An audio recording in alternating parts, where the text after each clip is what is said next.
Donc ça fait 3 ans que je suis artiste en résidence à l'OCG. Sur 3 ans, on a quand même vraiment l'opportunité de tisser aussi des amitiés. C'est vraiment des très belles rencontres humaines qui évidemment, je pense, se sentent artistiquement parlant. Enfin, c'est vraiment un échange, je dirais, musique de chambre à large échelle. Et ça, c'était la chose la plus enrichissante, de pouvoir vraiment construire cette relation musicale, artistique et humaine sur ces 3 ans. L'Orchestre des Chambres de Genève, c'est un petit orchestre, un petit effectif, 40 musiciens. Le contact entre eux et moi, c'est très proche. Le travail, de temps en temps, se poursuit un peu dans la pause, ou après, ou avant. Donc, c'est normal, j'ai toujours fait ça.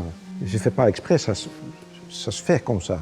C'est très complice. Donc, c'est hyper agréable et professionnel aussi.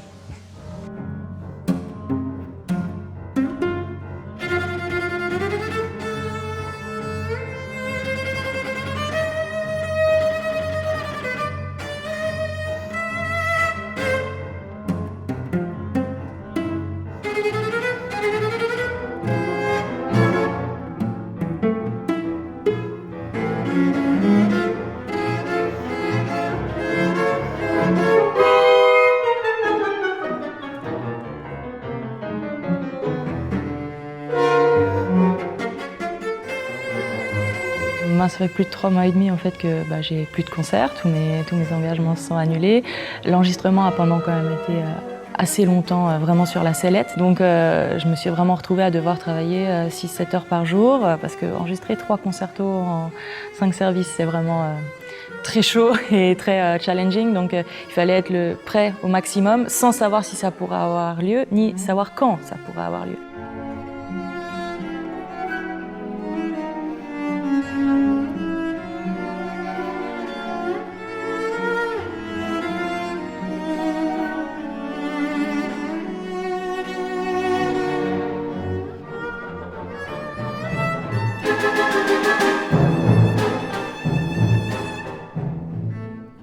Il y a 2 compositeurs genevois, donc Franck Martin et Xavier Dayer, 2 compositeurs magnifiques qui ne sont pas beaucoup joués à l'étranger, alors qu'ils ont une histoire un petit peu différente peut-être, dans le sens où Franck Martin, c'était vraiment une star de son vivant. Nous, on a voulu, avec l'OCG et puis Harry Funbeck, vraiment mettre cette œuvre au centre de notre programme. En même temps, ça correspond aux valeurs de l'orchestre, à mes valeurs aussi. J'ai toujours essayé de soutenir en fait la musique suisse, la musique genevoise aussi.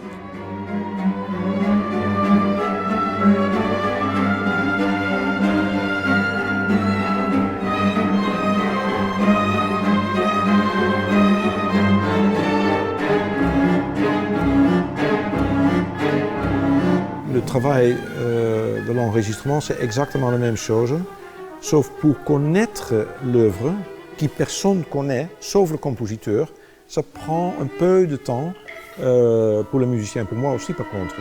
Avec Xavier Dayer, oui, il est là. Quand on enregistre pendant la répétition, il est là. Donc s'il y a un doute par rapport à qu'est-ce que vous voulez dire avec cette musique, ou comment faire, il est là. Donc c'est très pratique.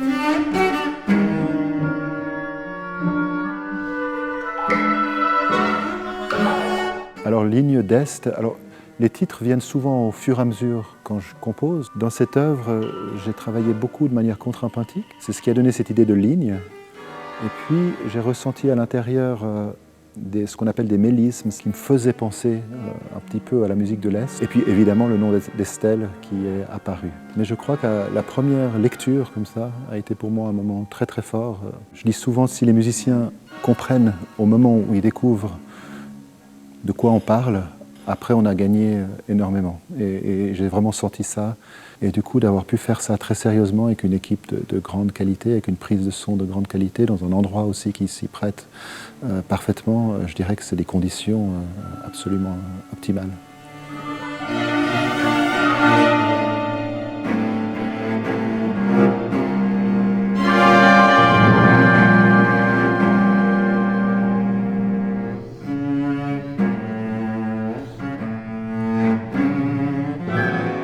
Pour moi, là, l'enregistrement, c'était la première fois depuis 3 mois et demi qu'en fait, je rejouais devant plus qu'une personne. Au moment de la performance, ce qui compte, c'est beaucoup plus la prestation d'ensemble, c'est beaucoup plus le côté émotionnel. Et donc, en même temps, c'était comme un peu une Madeleine de Proust, ça rappelait des sensations très fortes, et en même temps, c'était comme si c'était nouveau, quoi, comme si c'était la première fois que je remontais sur scène.